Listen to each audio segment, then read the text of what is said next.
Hi, and welcome to another episode of Hot Takes with me, the Silver Fox. In the light of the arrest and then subsequent release of Nicola Sturgeon, it is behoven upon Humza Yousaf to come clean. Many people are calling for this. Of course, he daren't say what he knows because it will probably end up with him going to prison if he did. And secondly, of course, he has this strange affinity for falsehood, secrecy and cover-up that everyone has in the SNP. They wouldn't know truth if it beat them over the head with a stick. And so this lies, these constant referrals to truth and openness and transparency that we all know will never ever happen, because the last thing the SNP can ever be is truthful, open and transparent. Honesty is to them an anathema. And yet the calls for him to say what he knows remain. And of course he's always made a big claim that he was close to the last regime, so it's undoubted he knows something. And don't you think it would be better if he was the one who did the journey to the police rather than them coming for him? Undoubtedly he will be questioned at some point. So we'll have a look at this to see who's calling for him to be open, to be honest, to be transparent, and we wonder, why hasn't he? Why hasn't he ever? Who knows? But here goes. So Humza Yousaf told to urgently come clean as a furious row erupts over the SNP's secrecy and cover-up. Well, this secrecy and cover-up has been there, since day one of the SNP. They've always lied. They've always been secret because they don't want the true nature of the beast to be revealed, because it would sicken people, I feel. Shadow Secretary of State for Scotland, Ian Murray, that's Labour, said, and the arrest of Nicola Sturgeon is a deeply concerning development. It's deeply concerning for her, that's for sure. Humza Yousaf has been told to urgently come clean over what he knows about the SNP's finances. And he undoubtedly must know something. Why else would he always claim to be close? Why else would he always say he is the continuity candidate if he wasn't involved at every stage? So it obviously knows something. And so I think it is amazing that, the plod haven't been up and been knocking on his particular door. I think it may soon come to that, though. This comes just minutes after Nicola Sturgeon was arrested. So, I mean, they didn't waste a long time before making political capital, did they? Responding to the arrest, Shadow Secretary of State for Scotland, Ian Murray, MP, called on Humza Yousaf to urgently come clean on what he knows. Now the thing is, as I say, he knows a lot because he was so desperately close to the regime, or he knows nothing because he lied about being close and they were just using him as a puppet. And I think either of those things is highly believable. He either is very, very knowledgeable about everything that's going on because he was close, or he is a fool that was used by them. You make your mind up there, I don't know. Anyway, he said, this is a deeply concerning development and Police Scotland investigation must be allowed to proceed without interference. For too long, a culture of secrecy and cover-up has been allowed to fester at the heart of the SNP. It's always been like that. They've never ever been an open, honest party that's ever told the truth. He said, the same culture that leads to police tents in front gardens created the deeply dysfunctional government that is currently failing Scots. Humza Yousaf must urgently come clean on what he knows. The people of Scotland deserve answers. They deserve better than the SNP. That is for damn well sure. Just hours before Mr Sturgeon's arrest, SNP leader Humza Yousaf told the BBC that Miss Sturgeon is in a good place and doing well. That aged well, didn't it?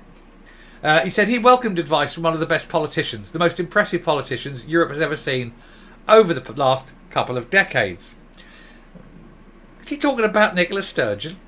Anyway, the former First Minister is the third arrest made by the force, but hopefully not the bloody last. We do need to see Oswald being questioned deeply about all she knew as well, gatekeeping everything.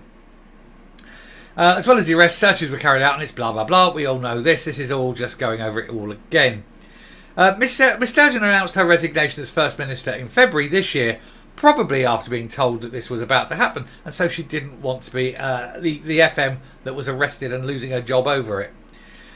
She said it was not related to short-term pressures, but because she knew in her head and heart it was time to go. Yeah, and I don't believe that either.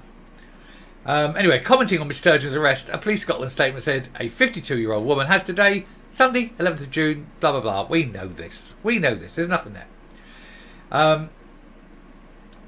Anyway, speculation about Nicola Sturgeon's arrest had been ramped up following the arrest of Beattie in April, as only she, Mr Beattie and Murrell had signed off the SNP's accounts. Yes, but they weren't the only ones involved, and there was a larger cover-up.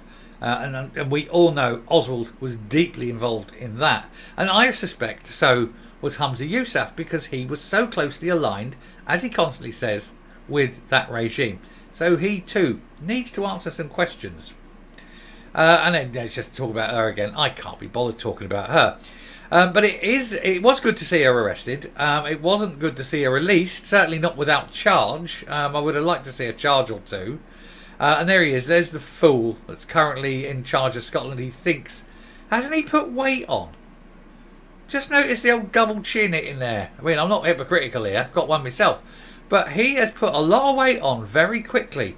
He's growing fat off the backs of the people of Scotland, isn't he? It's all that quaffing that champagne, I suspect. Despite what they say down the mosque. Yeah.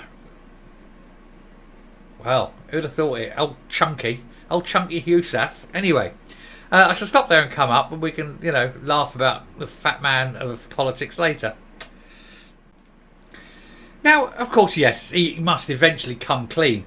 But whether it's to the people, whether it's to Parliament, or whether it's sitting in a police station, I think what he knows is eventually going to have to come out somewhere along the line. And it's better it comes out early and he gets ahead of it than if it's coming out in the middle of a court case where he's got no option but to answer and maybe, put himself in jail for a little time. Who knows? Who knows what he knows? He's certainly not going to tell us. I mean, he's got to keep everything as quiet as possible, as long as possible, because otherwise, that code of silence will come back. They know where he lives. You know what I'm saying here? I wouldn't trust them either. But, it's amazing how it has all been sort of kept quiet all the way along. It must be one of the most closely guarded secrets as to what happened to this 600,000. Because if anyone else knew, if too many people knew, somebody would undoubtedly have spilt the beans. So this is a very, very tightly held, probably a conspiracy. Possibly a conspiracy between a very, very few people right at the very top. 3 people have been arrested, and I'm in no way suggesting that the 3 people who've been arrested are in any way, shape or form the people that would be undoubtedly involved at some point, perhaps, in a conspiracy. I think I've covered myself there. Just about. There might be the 4th man.